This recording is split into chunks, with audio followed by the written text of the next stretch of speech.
설교 제목을 읽어보겠습니다. 평안을 위한 기본적 권리들 몇 가지. 오늘 이 말씀은 역시 가나안에 들어가는 입구에서 가나안에 들어갔을 때에 이스라엘 민족들이 어떻게 살아가야 할 것인가, 하나님의 백성이 어떤 삶의 법을 통해서 살아가야 될 것인가, 하나님께서 십계명을 비롯한 큰 율법을 주신 중에 오늘은 세칙에 해당되는 하나님의 말씀이 되겠습니다. 구체적으로 우리의 삶에 가깝게 적용되는 하나님의 말씀입니다. 문화적인 차이가 대단히 그때와 지금의 차이가 많이 있기 때문에 여러분 100% 우리 방법에 있어서는 이 부분에 지금 현재와 그 당시에 차이가 있을 수 있습니다. 그러나 하나님께서 우리에게 이렇게 살라라고 하신 그 기본적인 하나님의 그 마음을 우리는 잘 헤아려서 그 정신을 잘 살려서 오늘 우리의 삶에 수천 년 전에 주셨던 하나님의 말씀을 현재의 우리의 삶에 한번 적용시켜 보고자 합니다. 여러분, 우리가 설교를 로마서와 사도행전과 신명기를 가지고 하나님의 말씀을 전하고 있습니다. 로마서는 우리가 죄인 되었을 때에 하나님께서 예수 그리스도의 십자가를 통해서 우리를 구원시켜 주시고 하나님의 자녀되게 해 주신 이 신앙의 출발 기본 교리들이 적혀 있는 하나님의 말씀이 되겠고요. 사도행전은 성령님의 약속된 그 성령이 임함으로 강력한 사람이 감당할 수 없는 성령의 역사가 일어나므로 우리 교회가, 기독교가 예수 믿는 사람이 다이나믹하게 믿음의 사람을 통하여 나타나는 하나님의 역사, 안전병이가 일어나게 되고 죽은 자가 살아나게 되는 이런 기적과 같은 액티브한 이런 하나님의 말씀이 눈에 보이게 되는 것이 사도행전이 되겠습니다.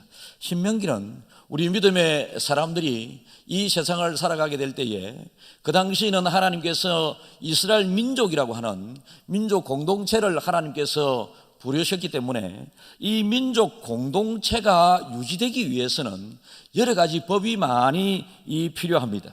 여러분, 우리나라 대한민국이 잘 지탱해 가도록 하기 위하여 헌법이라고 하는 것이 있고 대부분의 모임에는 규칙이 있고 정관이 있고 또 시행세칙을 비롯한 룰들이 있습니다.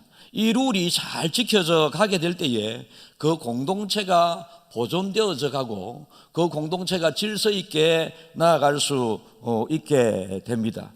하나님께서는 믿음의 사람들을 향하여 믿음의 사람들은 이렇게 살아야 된다라고 하나님의 말씀을 우리에게 주셨습니다.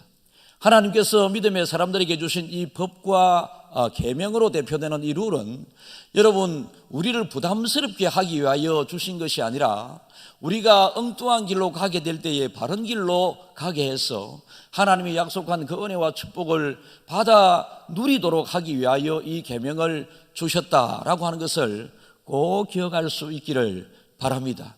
어머니 아버지의 말씀을 잔소리로 받아들이는 아이는 여러분, 그 아이가 바르게 자라지 못합니다.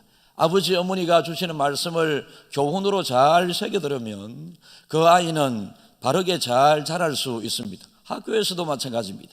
선생님들의 가르침에 귀를 기울이면서 선생님의 가르침대로 잘 학교 생활을 하는 친구들은 모범적인 학교 생활을 할 수 있게 됩니다. 우리 믿음의 사람들에게 있어서도 하나님께서 선택은 했지만은 지난주에 제가 말씀드린 것처럼 선택과 구원은 다르다라고 말씀을 드렸습니다. 이스라엘 백성 공동체를 하나님께서 선택을 했지만 그 이스라엘 민족 공동체 중에서 선택받은 사람으로서 구원에까지 이르지 못한 사람들이 많이 있었습니다. 대부분의 많은 사람들이 하나님의 선택의 은혜는 받았지만은 구원의 축복은 누리지 못하게 됩니다. 왜 그렇습니까? 하나님을 어떻게 믿느냐라고 하는 그 당시는 선택받은 자들에게 하나님께서 요구하시는 하나님의 삶의 방법이 있었습니다. 지금의 우리에게 있어서 구원은 예수 외에는 다른 길이 없다, 다른 이름을 우리에게 주신 일이 없다, 예수님을 잘 믿으면 구원을 받을 수 있게 됩니다마는 그 당시에 선택받은 사람들은 하나님이 주신 삶의 법칙대로 선택받은 사람의 그 법칙대로 삶을 사는 것을 통하여 하나님께서 구원을 받은 사람이다, 복받은 사람이다 라고 하신 하나님의 방법이 계셨습니다. 여러분, 하나님의 이 법, 여러분 대단히 이 지키기가 때로는 힘듭니다. 왜 지키기가 힘들까요? 하나님의 자녀로서의 자기의 본분을 잊어버리기 때문에 그렇습니다. 내가 하나님의 자녀다라고 생각을 항상 하고 있다면 여러분 주일날 예배 오는 것은 지극히 당연한 것입니다. 그런데 주일날 예배 드릴까 말까, 영상 예배 드릴까 말까, 교회 가서 예배 드릴까 말까, 여러분 이것에서 다른 것을 선택하게 되면 그 사람은 하나님 앞에 예배를 드려야 된다라고 하는 구원받은 사람으로서의 책임을 감당하지 못하므로 성경에 혹 너희에게 주어진 그 구원이 강물에 떠내려갈까 두려워하라라고 말씀을 하셨습니다. 그러니까 억울한 것은 선택은 받았는데 구원에까지 이르지 못하는 것, 얼마나 억울합니까? 예수를 믿는다고 내가 교회 와서 열심히 예배를 드리는데 내가 구원을 받지 못한다라고 하는 것만큼 억울한 것이 없습니다.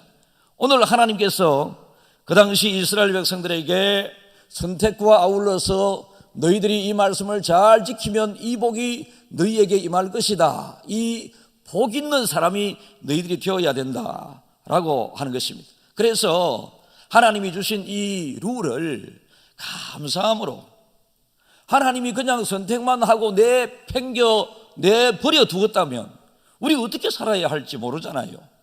하나님의 자녀로서 어떻게 사는 것이 하나님의 자녀답게 사는 것인지, 예수 믿는 사람답게 사는 것이 어떻게 사는 것이 예수 믿는 자다운 삶을 사는 것인지, 그래서 하나님이 주신 이 룰을 귀하게 여기고 즐겁게 여겨야 된다. 시편 1편 2절을 읽겠습니다.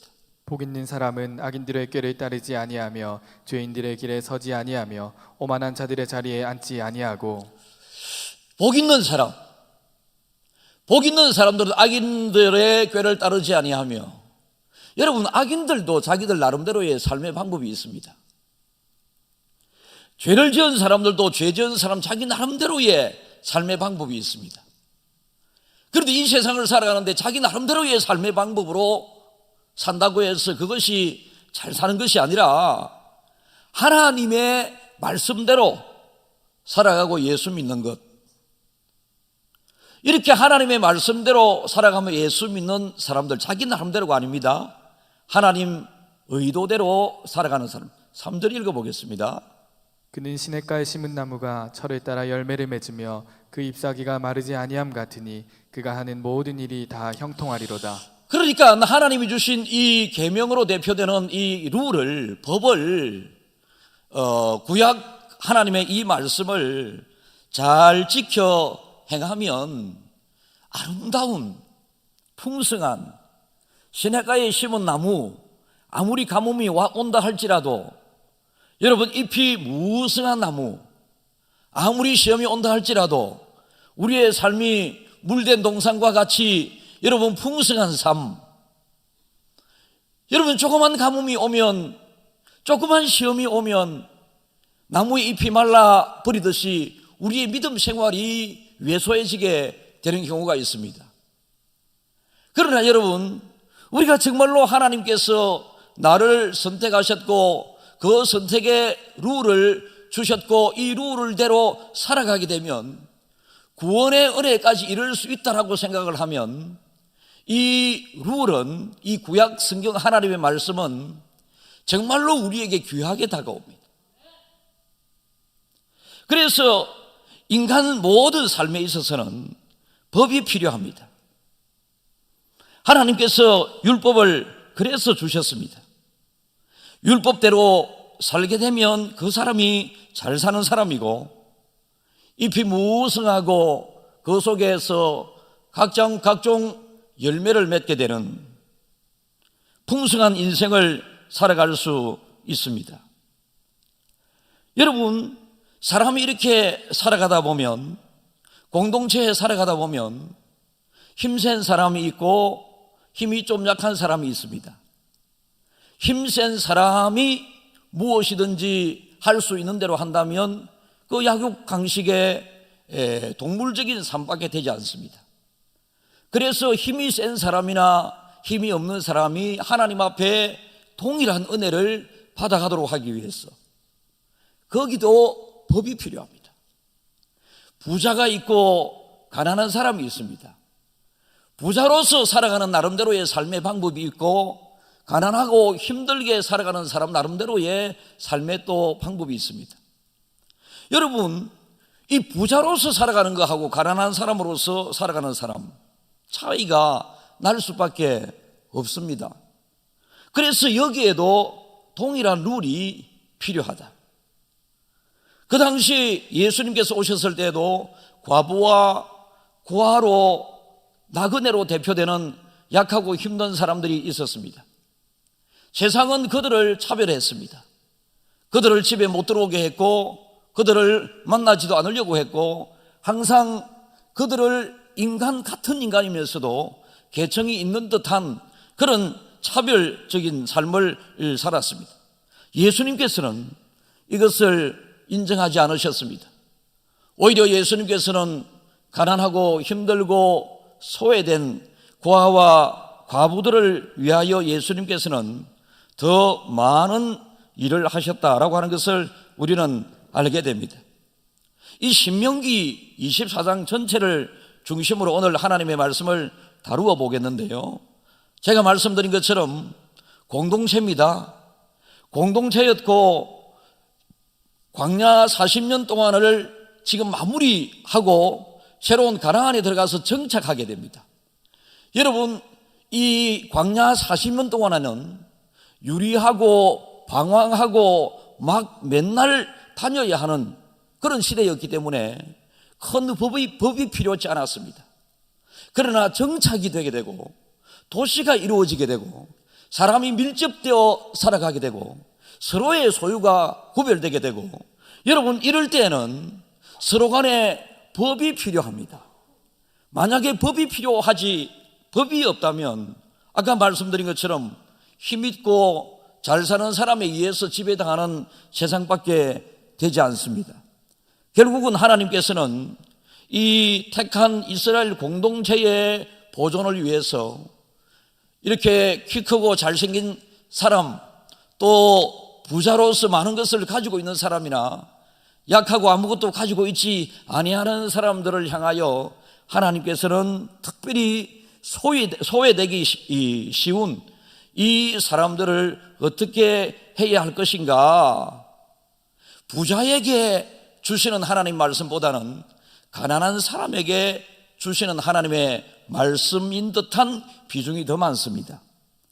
약한 사람들을 향하여 주신 하나님의 말씀이구나라고 하는 이런 뉘앙스가 훨씬 많습니다.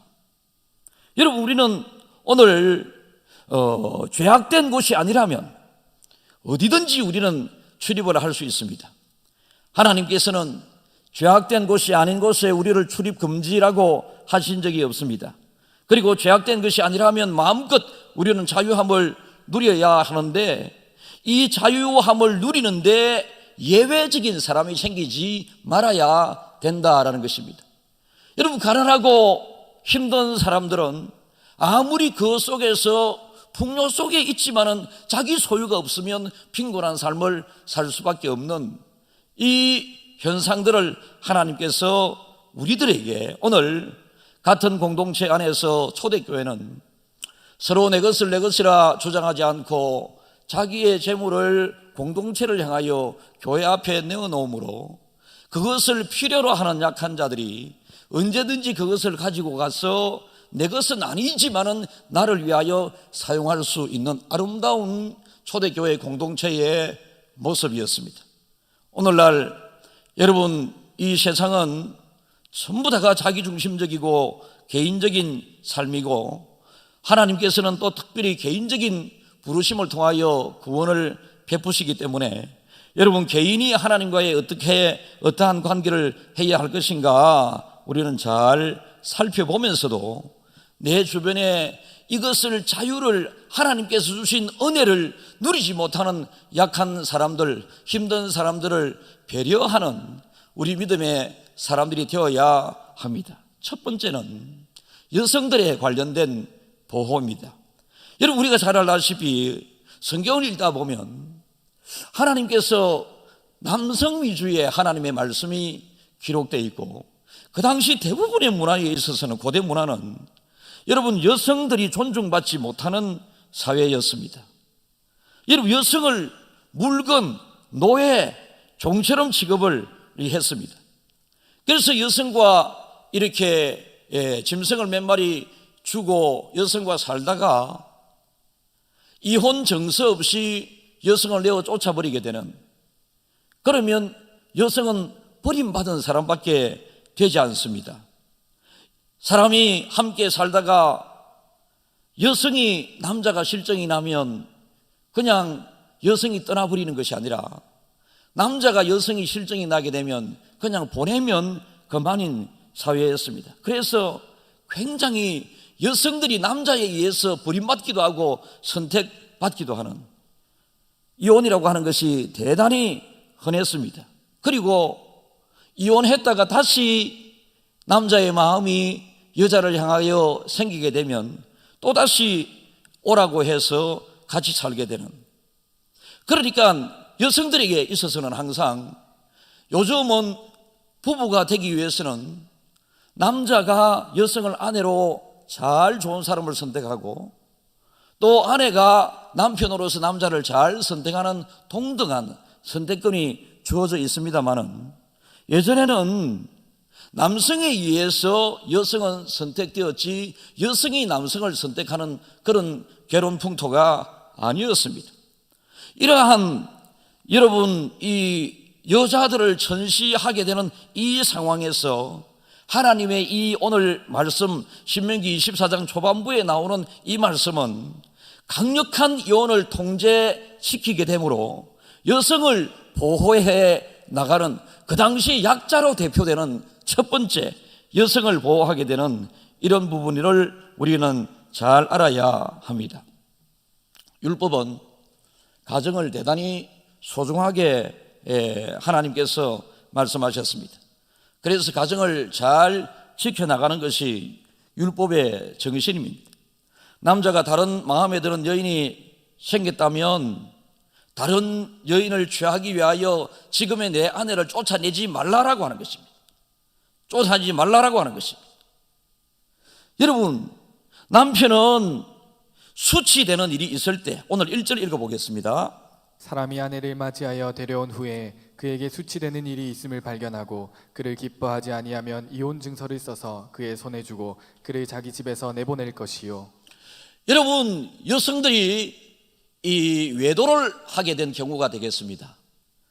남편과 사는데 여성이 외도를 했다, 수치당하는 일이 생기게 되었다. 이것을 남편이 알았을 경우에 남편이 굉장히 기분이 상하겠죠. 그때는 반드시 여성이 재혼할 수 있도록 이혼 정서를 써서 그의 손에 주고 그를 자기 집에서 쫓아내지 말고 내보내라라고 말씀을 하십니다. 그러니까 방법이 대단히 하나님은 유연하게 여성들을 대해라라고 하는 것입니다. 여러분, 인간관계에 있어서 참 중요한 것이 무엇이냐 하면 유연함입니다. 사람과 사람과에 있어서 여러분 이렇게 의견 충돌이 일어나게 되고 그 의견 충돌이 서로 고집을 피우게 되면, 유연성이 없게 되면 누가 한 사람 상처를 입게 되고 부러지게 됩니다. 그래서 항상 유연성이 필요합니다. 상대방이 화가 많이 났다, 내가 말하는 것이 옳은데 오히려 상대방이 화를 낸다, 그러면 옳다고 생각하는 내가 이 옳다고 생각하는 것을 끝까지 주장하는 그것보다 분쟁과 다툼을 피하는 것이 좋습니다. 그래서 그 사람에게 양해를 해주고 그 사람을 이해해주고 그 사람을 배려해 줌으로 내가 주장하는 것이 옳음에도 불구하고 내가 옳은 것을 주장함으로 관철시키는 그것보다 여러분 상대방의 마음을 아프지 않게 하는 이것이 훨씬 중요하다라는 것입니다. 옳은 말이라고 여러분 끝까지 계속 주장해서는 안 된다라는 것입니다. 내가 하는 이 주장과 내 개인의 의견이 이 공동체에 아무리 옳은 것이라 할지라도 그 옳은 것을 적용해 나가는 과정에 다른 사람의 마음을 아프게 하지 말라라는 것입니다. 어쨌든 간음을 하지 아니한 어떤 여성을 절대로 버리거나 쫓아내지 말라. 그래서 여성의 평생의 삶과 인권을 보장해 주어야 된다라고 하는 것이 오늘 24장 초반부에 나오는 하나님의 말씀입니다. 여러분, 이혼 증서를 받아가고 그 과정에서 이렇게 서로 유연한 마음을 가지고 서로 헤어지게 되었을 때에 그 이혼 증서를 가지고 있는 여인은 누구와 자유롭게 또 재혼을 할 수가 있었지만은 결혼을 하기는 했는데 이혼 증서를 받지 못하고 쫓겨나게 된 이 여인은 여러분, 정상적인 누구를 만나서 또 재혼이라고 하는 결혼을 하기 어려운 그 당시 상황이었습니다. 여성들을 보호하라. 남자들이 혼자 있는 것도 약간 위험하지만 여성들이 혼자 있는 것은 더더욱 위험합니다. 하나님께서는 결혼 생활을 잘 지켜 행함으로 남자와 여자가 함께 가정을 잘 지켜나가므로 약한 여성을 보호해 주라라고 하는 것이 하나님의 마음입니다.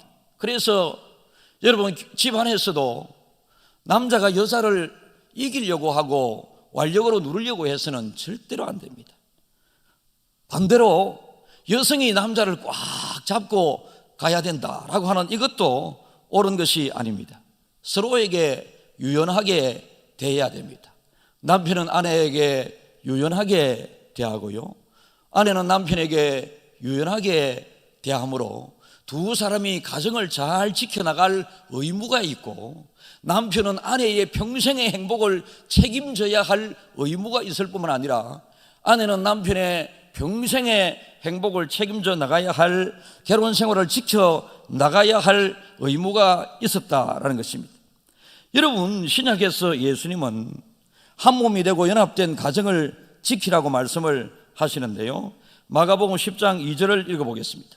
바리새인들이 예수께 나와 그를 시험하여 묻되 사람이 아내를 버리는 것이 옳으니이까. 예수님께 구약 성경의 그 당시에 결혼관에 대하여 예수님에게 여쭙습니다. 6절 읽겠습니다. 집에서 제자들이 다시 이 일을 물으니. 여러분, 예수님에 대하여 또 11절 읽겠습니다. 이르시되 누구든지 그 아내를 버리고 다른 데에 장가드는 자는 본처에게 간음을 행함이요. 12절요. 12절도 나중에 띄워주십시오. 여러분, 본처에게 간음을 행합니다. 그러니까 예수님께서 명확하게 말씀을 해 주시기를, 가정을 이룬 아내를 소중하게 여기면서 아내에게 한 아내의 남편으로서, 한 아내의 기둥과 같은 사람으로서, 한 가정의 가장으로서 남자는 아내를 적극, 남자는 여성을 적극 지켜나가고 보호해 주어야 된다. 그 당시 여성들은 사람 취급을 받지 못하는 그 상황에서 하나님께서 가나안에 들어가서 이스라엘 백성들이 너희들이 살 때에는 지금 사람 취급을 받지 않고, 그 당시 광야에서 사람 숫자를 셀 때도 여성들은 인구 숫자 세는데 들어가지도 못했습니다. 그만큼 사람 취급을 받지 못했었는데, 내가 약속한 가나안 땅, 예수 믿는 사람이 머무는 그 자리, 믿음의 사람들이 살아야 하는 그곳에서는 여성들의 권리와 여성들이 적극 보호를 받아야 된다라는 것입니다. 예수님께서 오셨을 그 당시에 바리새인이 가졌던 삐뚤어진 율법 해석으로 여성을 인간 취급하지 않았던 가정의 결혼 생활에 신성한 그 모습을 주님께서는 회복하기를 원하고 계셨습니다. 여러분, 그래서 지금은 우리나라도 그런 것은 없지만은 대부분의 종교에서 여성이 이 남자와 동일한 이 취급을 받는 경우가 정말 드뭅니다. 사람이 만든 종교들은 다 그렇습니다. 남성 위주의 세상입니다. 그런데 우리 기독교에서는, 예수님께서는 적극적으로 여러분 여성들, 힘이 약하고 부족한 여성들을 적극적으로 주님은 지켜나가라, 위하라 라고 말씀을 하십니다. 오늘 여성들이 조금 설교가 재밌겠다, 그죠? 예? 예. 여성들을 보호하라. 그 당시 보호받지 못하고 있던 여성들을 보호하라. 가나안에 들어가거든. 가나안은 무엇을 상징합니까? 궁극적으로 천국을 상징하지 않겠습니까? 천국에서는 남자와 여자의 차별이 없을 것이다 라고 하는 것입니다. 세상은 이 광야 생활 가운데에서는 남자와 여성의 차별됨이 있을 수밖에 없다. 왜요? 남자가 힘이 세고 여자가 비교적 힘이 약하니까 가만히 두면 남자들 자기 마음대로 합니다. 그렇지 않겠습니까? 아내 한 명 마음에 안 들면 또 아내 두 명 마음에 들지 않으면 아내 세 명. 지금 이슬람 율법주의자들은 다 그런 사람들이지 않습니까? 두 번째 또 24장 5절을 우리 한번 읽어보겠는데요. 사람이 새로이 아내를 맞이하였으면 그를 군대로 내보내지 말 것이요 아무 직무도 그에게 맡기지 말 것이며 그는 1년 동안 한가하게 집에 있으면서 그가 맞이한 아내를 즐겁게 할지니라. 지금 우리는 선택받은 사람으로서, 구원받은 사람으로서 어떻게 살아가야 그 구원이 완성되고 구원을 받을 수 있을 것인가, 거기에 대하여 하나님의 말씀을 듣고 있습니다. 그죠? 선택받았지만은 하나님이 주시는 이 말씀을 청종하고 들어야지만이, 순종해야지만이 하나님께서 그 구원에 이르게 하신다라는 것입니다. 근데 여성들에 대한 보호와 아울러서 신혼부부에 대한 보호가 나오고 있습니다. 여러분, 결혼한 지 1년 안에 있는 사람들은 군에도 가지 말고, 군에 남자들이 청년의 때에 군에 가야지만이 국가를 위하여, 그 민족을 위하여 싸울 수도 있고 그 싸움에서 승리해야지만이 가정도 보호될 수 있는데, 이렇게 그 가정을 오히려 보호하기 위하여 이 청년이 전쟁이 일어난다 할지라도 그 남편을 군에 데려가지 말라라고 하는 결정적인 이유는 하나님께서 생육하고 번성하라고 하신 종족 보존에 하나님의 뜻이 강력하게 있습니다. 여러분, 결혼 생활에 제일 중요한 것은 새 생명이, 그 새 가정이 이루어진 곳을 통하여 태어나는 것 아니겠습니까? 그리고 아까 말한 것처럼 남편은 아내를 행복하게 해주어야 될 책임이 있기 때문에 전쟁이 일어난다 할지라도 적어도 1년만은 남편의 도리를 아내를 위하여 잘 하라라고 하는 것입니다. 요즘 좀 적용을 해보면 좀 쉽지 않습니다. 그죠? 어떤 사람들은 결혼을 하자마자 주말 부부가 된다든지 또 1년에 몇 분밖에 만나지 못하게 되는 생활을 한다든지, 외국에 또 공간에 간다든지, 또 주재원으로 간다든지 특파원으로 가야든지 이렇게 되게 될 경우에 기러기 아빠, 기러기 엄마, 이런 경우들이 생기게 되는데, 뭐 그것을 옳다 그러다라고 하기보다는 여러분, 가정생활을 함께 가족을 잘 지켜나가라라고 하는 이런 하나님의 강력한 의도가 있습니다. 여러분, 가족을 지켜나간다고 하는 것은 여러분, 이 부부가 서로 함께 할 때에 가정이 잘 세워져 나간다라는 것입니다. 그래서 신혼부부만을 위한 독립적인 공간, 요즘은 집값이 너무 많이 오르고 해서 여러분, 신혼부부들이 참 집을 하나, 거처를 장만하는데 참 힘들 것 같습니다.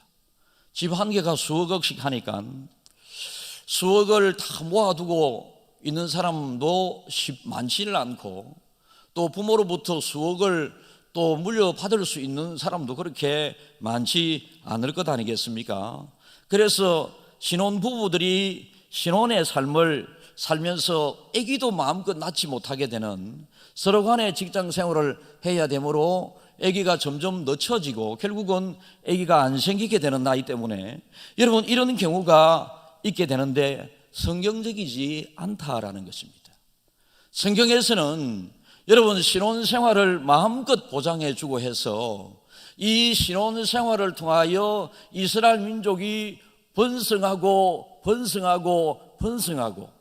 그래서 그 가정이 새로운 생명을 통하여 여러분 이스라엘 민족 자체가 흥왕해지게 되는 이것을 하나님께서 원하셨는데, 여러분 요즘은 이게 조금 어려운 듯합니다.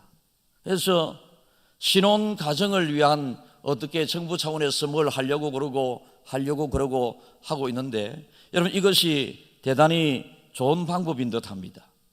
자기들 스스로 잘 되지 않으면 여러분 누군가가 옆에서 도와주어야 되지 않겠습니까? 도와줘도 되지 않을 때에 제도적으로 만들어야 하지 않겠습니까?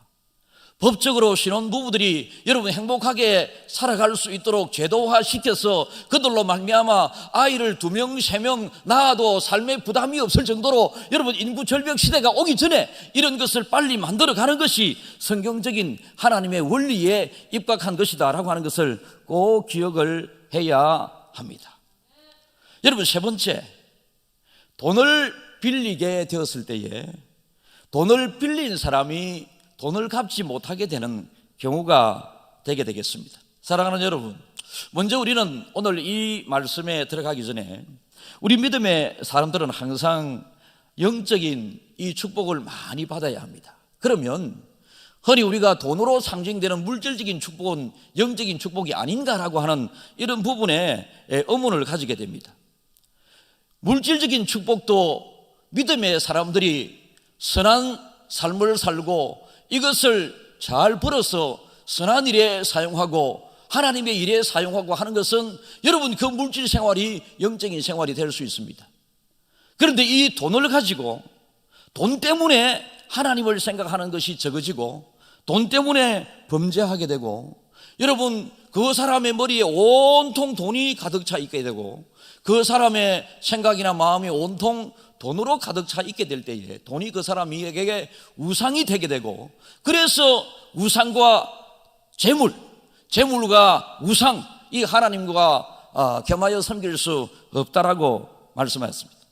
하나님께서는 특별히 구약 성경에 믿음에 선택된 사람들을 향하여 축복을 많이 주시는데 그 축복의 핵심 중에요, 물질적인 축복이 많이 들어 있습니다. 물질적인 축복이 많이 들어 있습니다. 물질적인 축복이 많이 들어 있다니까. 그래서 여러분들이 교회 다님으로 나는 천국에 간다라고 하는 것으로 만족하지 말고 천국 가는 그 길도 행복하게 가야 되지 않겠습니까? 너무 가난하면 이 땅에서 정말로 고통이 옵니다. 우리가 여러분 천국이 보장되어 천국 가는 그 길이 좋은 길인데도 불구하고 내가 너무 가난하면 참 힘이 듭니다. 하나님께서 이스라엘 민족들을 향하여 물질의 복을 이렇게 약속하셨습니다. 신명기 28장 12절을 읽겠습니다. 이를 위하여 하늘의 아름다운 보고를 여시사 내 땅에 따라 비를 내리시고 내 손으로 하는 모든 일에 복을 주시리니 내가 많은 민족에게 구워줄지라도 너는 꾸지 아니할 것이요. 하나님의 말씀대로 잘 살게 되면 하나님께서 그 광야 사막지대를 살아가는 이 이스라엘 민족에게 때를 따라 하늘의 보고인 비를 내리셔서 그 사막과 광야가 초장이 되게 하고 그 초장에 양떼와 소떼들을 기르게 되므로 가축이 무성하게 잘 자라 그들의 물질 생활이 흥왕하게 되므로 다른 민족에게 택함받은 민족이 택함받지 못한 민족에게 구워줄지라도 꾸지 아니할 것이요 라고 하나님께서 말씀하셨습니다. 할렐루야. 여러분 여기에 여러분 선한 욕심을 가져야 합니다. 하나님, 나는 예수님을 잘 믿습니다.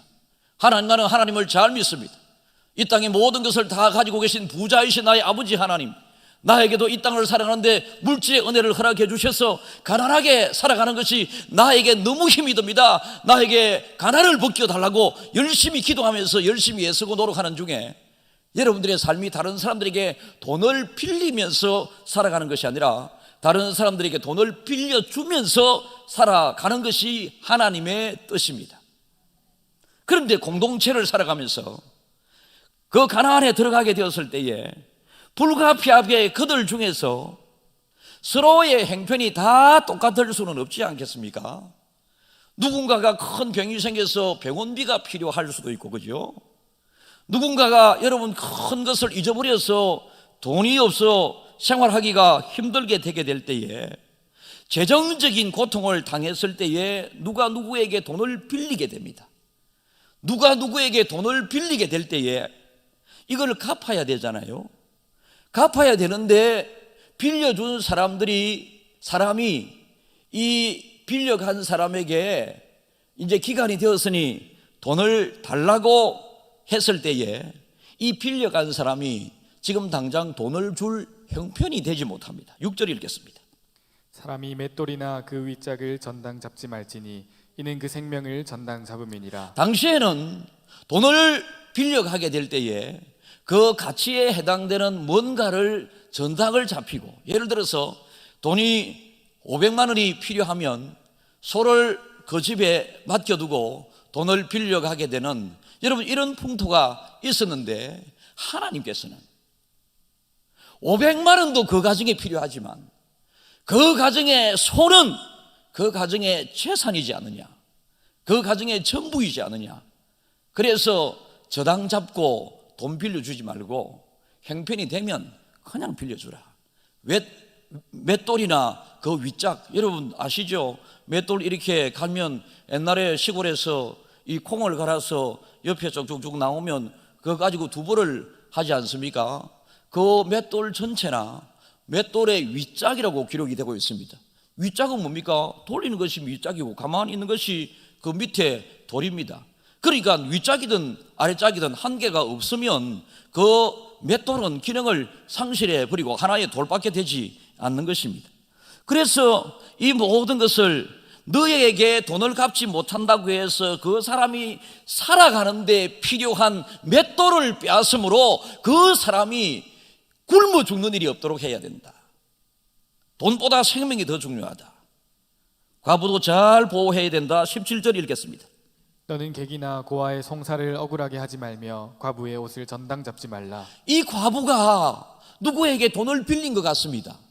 이 누구에게 돈을 빌렸는데 갚을 수 없는 것 같습니다. 그 당시 풍습은 과부에게 입고 있는 옷이라도 내한테 맡겨라. 여러분, 옷을 빼앗아 가버리게 되면 이 과부는 어떻게 살아갈 수 있겠습니까? 그래서 그 사람의 최후 보루인, 아무리 큰 빚을 졌다 할지라도 이 먹을 것을 만들어내는 맷돌이라든지 그 사람이 의식주 입고 살아가야 되는데 이 의식주에 관련된 옷을 빼앗지 말아라 라고 하는 것입니다.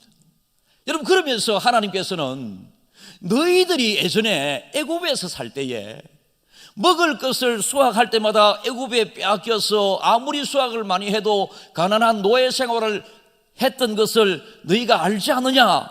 너희가 알지 않느냐? 18절 읽겠습니다. 너는 애굽에서 종되었던 일과 내 하나님 여호와께서 너를 거기서 속량하신 것을 기억하라. 이러므로 내가 내게 이 일을 행하라 명령하노라. 그러니까 이스라엘 민족 전체에서 하나님께서 모세를 통하여 이 말씀을 주실 때는 애굽에 살 때에 그들은 없으면 굶어야 했고, 어디로 돈 빌리러 갈 때도 빌릴 곳이 없었고, 빌려서 못 갚을 때는 그 돈 대신에 자식을 노예로 보내어야 했고, 여러분 물건을 대신 빼앗김으로 일상생활을 어렵게 하기도 하고, 이렇게 되는 것을 하나님께서 막기 위해서 지금 약속된 그 돈을 받기로 한 그 날에 돈을 갚지 못한다고 해서 그 사람의 기본적인 기초생활에 해를 끼치지 말고 기다리라. 오늘 여러분 10절 읽겠습니다. 내 이웃에게 무엇을 구워줄 때에 너는 그의 집에 들어가서 전당물을 취하지 말고 11절요. 너는 밖에 서 있고 내게 꾸는 자가 전당물을 밖으로 가지고 나와서 내게 줄 것이며. 무슨 뜻이냐 하면 돈을 빌려줄 사람이 돈을 받지 못하게 될 때는 막 화가 나죠. 화가 나면 그 집에 들어가서 돈 되는 물건들을 막 가지고 나오지 않습니까? 너는 돈을 못 갚는 대신에 너희 집에 있는 이건 내가 텔레비도 가져가야 되겠고, 냉장고도 가져가야 되겠고, 세탁기도 가져가야 되겠고, 이렇게 빼앗아 가지 말고 그 사람이 네에게 갖다 줄 때까지 문 밖에 서서 기다려라 라는 것입니다. 여러분, 이래서 약한 자들을 보호하는데 너희들이 앞장서라. 너희들이 애굽에서 종노릇 했던 것을 잘 기억하면서 하라라고 하는 것입니다. 여러분, 하나님이 허락하신 공동체 안에서 이 약한 자를 종으로 생각하지 말고 내 하수인으로 생각하지 말고 공격하지도 말아라 라는 것입니다. 만약에 하나님이 주신 이 룰이 고대 사회에 없었더라면 인류는 멸망했을지도 모릅니다. 여성들은 씨가 말랐을지도 모릅니다. 하나님께서 우리에게 율법이라고 하는 구약시대를 살아가는 사람들에게 법을 주셨고, 신약시대에 예수님께서는 은혜의 법이라고 하는 이 법을 주셨기 때문에 우리는 그 은혜의 법 아래에서 지금 살아가고 있고, 이스라엘 민족들은 율법 아래에서 그들은 살아왔기 때문에 그 율법이 그들을 보호해 주었고, 은혜가 오늘 이 시대를 살아가는 우리들을 지켜주고 있습니다. 그래서 이 세상을 살아가게 될 때에 우리는 이 하나님의 말씀에 율법이 기록되어 있는 구약 성경과 은혜의 법인 이 신약 성경의 하나님의 말씀을 소중하게 다루게 되면 성경에서는 남녀노소 빈부 귀천의 차이가 없다라는 것입니다. 하나님 앞에서 다 똑같이 천하보다 귀한 영혼이다라고 하나님께서 말씀을 하고 계십니다. 여러분, 이 성경을 신명기 지금 이 24장, 25장 이렇게 계속 읽어가다 보면 성경 통독하는 팀은 별로 이 성경이 재미가 없습니다. 재미가 없는데 제가 이 성경을 읽으면서 이 책이 참 재미가 있어요. 저도 통독을 지금 성경 개인적으로 한 30번 정도는 읽지 않았겠나 싶은데요. 30번 정도 성경을 읽는 동안에 이 말씀을 소중하게 여기면서 제가 읽지를 못했거든요. 그냥 읽었습니다. 그런데 설교 준비를 하면서 이제 신명기 한 장씩 설교 준비를 해 나가는 중에 이 말씀을 통하여 주시는 이 룰을 통하여 주시는 하나님의 이 정신이, 하나님의 이 마음이 정말로 은혜스럽게 다가왔습니다. 세상에서 버림받고 세상에서 힘들게 살아가는 사람, 하나님 앞에서는 모두 다 동일하게 하나님은 은혜의 사람으로서, 축복의 사람으로서 그를 세워주시는 것. 그래서 세상에서 버림받고 귀한 세월 방황하다 아버지의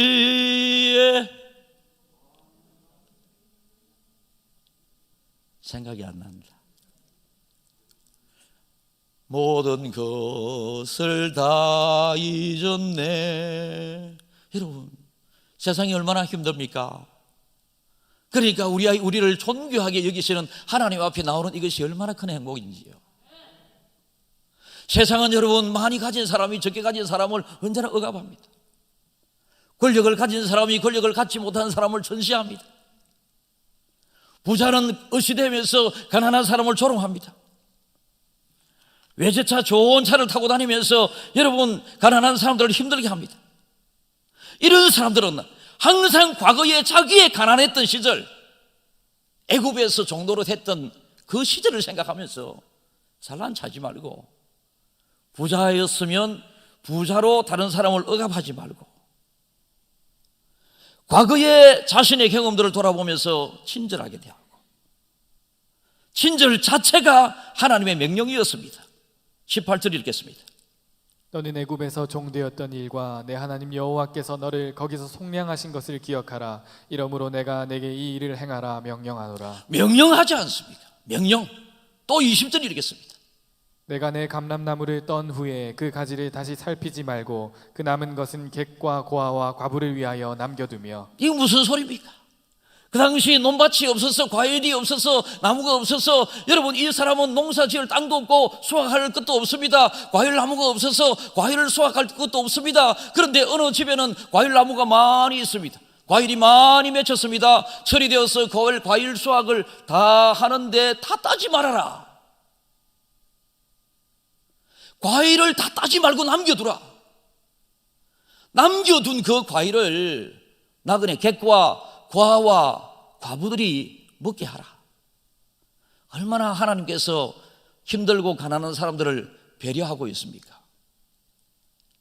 그리고 공동체에 대한 보호 중에 또 있습니다. 하나님이 룰을 주신 것.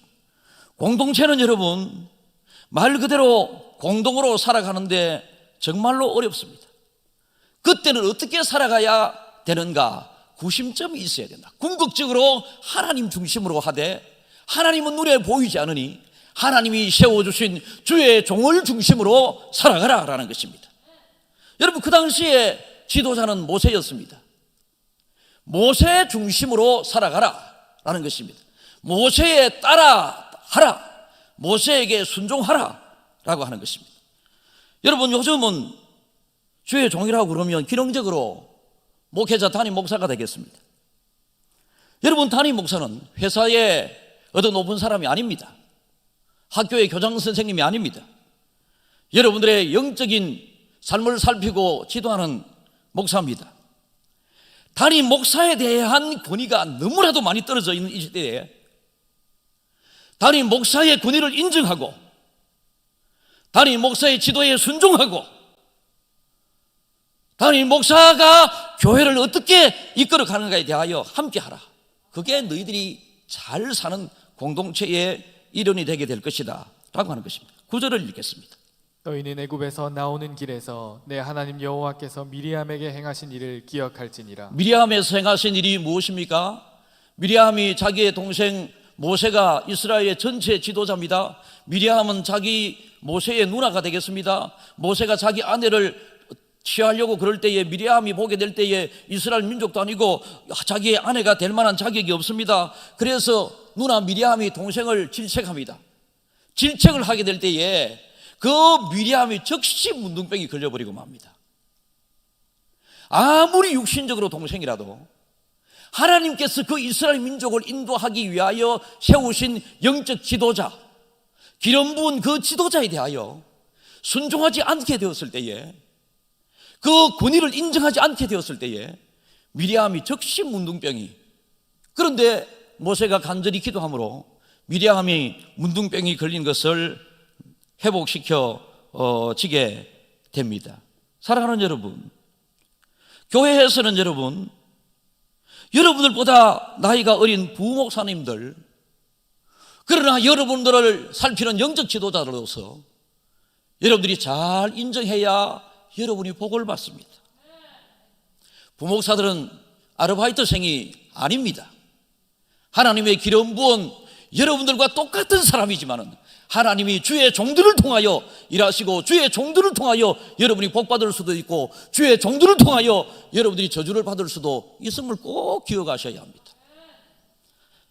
제가 어릴 때 우리 아버지 어머니는요, 시골에서 수학을 하게 되면 제일 먼저 무가 나면 자식과 같은 나이, 주말에만 학교에 공부하다가 주말에만 오는 전도사님에게 무를 항상 저보고 갖다 드리라고 그랬어요. 많이 갖다 드렸습니다. 시골에서 논농사를 지으시면요, 강도사님에게 농사 지은 것을 그냥 막 시골에서 한 200가마를 수확하게 되면 200가마 중에 20가마는 그냥 막 싣고 그냥 처음에 가가지고 강도사님 그 사택에 그냥 그 문 앞에 채워두고 오는 것입니다. 수요일 명절 때 되게 되면, 제가 어릴 때 여러분들이 어릴 때 마찬가지로 소고기를 언제 먹을 수 있습니까? 소고기 국을 끓이면 소가 장화 신고 그냥 지나가 버리는 것 같이 우리 어머니가 소고기 살 때 기름 한 거 사고 고기는 요거만큼 사고 그래가지고 소고기에 전체 기름만 둥둥 뜹니다. 저는 소고기 그거를 못 먹는데 우리 어머니는 항상 전도사님, 강도사님에게 고기 덩어리, 온전한 고기 덩어리를 먼저 대접하곤 했습니다. 우리 어머니의 이러한 주의 종을 잘 섬기며 세워왔던 이 믿음이 저를 오늘날 목회자로서 여러분들 앞에 하나님의 일에 쓰임받게 하고 있음을 저는 확신하고 있습니다. 사랑하는 여러분, 오늘 이스라엘 민족 공동체를 향해서 하나님께서는 그 가나안에 가서도 행복의 장소에서 행복을 누리지 못할 것을 염려하셔서 가나안에 들어가서 이스라엘 민족이 어떻게 살아야 할 것인가 몇 가지 법을 24장에 주었는데요. 제가 24장 전체를 다 살피지는 못했지만 여러분들에게 몇 가지 말씀을 드렸는데, 약한 여성들을 남자들은 보호하라. 그리고 남자와 여자들은 가정을 지켜 나가라. 그리고 신혼부부들은 새 생명을 낳아 번성하고 하는데 주저하지 말라. 그리고 공동체를 위하여 믿음의 지도자들을 항상 순종하고 격려하고 그 권위에 복종하라 라고 하는 것입니다. 이렇게 살게 될 때에 여러분, 제가 어제 어떤 문자를 받았습니다. 어제 서성의 날이라고 몇 분이 문자도 주시고 뭐 꽃도 주시고 고맙게 받았습니다. 다음부터는 안 하셔도 됩니다. 목사로서 여러분들을 가리키는 서성이기도 하지만 여러분들은 또 제가 여러분을 통하여 배우는 인생 서성이 여러분들이 또 될 수도 있지 않겠습니까? 서로 축하만 하면 되는데 부담은 가지지 마시기 바라고. 문자 받은 중에 이런 문자가 있었습니다. 김해 중앙교회 흥하는 동네 흥동로에 풍년이 머무는 풍류동의 중앙교회는 반드시 부흥하고 흥할 것입니다 라고 이렇게 저에게 문자를 줘서 하루 종일 기분이 좋았습니다. 다시 한번 읽어드리겠습니다. 우리 교회가 여기가 풍류동 흥동입니다. 흥하는 동네 흥동로에 거하는 김해 중앙교회는 풍년이 머무는 풍류동의 김해 중앙교회는 반드시 부흥하고 흥할 것입니다. 할렐루야. 여러분들이 우리의 미래가 흥해야 되듯이 하나님께서 미래에 들어갈 가나안 땅에서 이스라엘 민족이 흥하기를 원하는 마음으로 몇 가지 제도를, 법을, 룰을 하나님께서 주셨습니다. 이 룰을 부담스럽게 생각하지 말고 행복을 지켜가도록 하나님이 이 룰을 주셨으니 이 룰을 감사하게 생각하면서 말씀대로 잘 삶으로 약속된 은혜와 축복이 누려지기를 주님의 이름으로 축복합니다.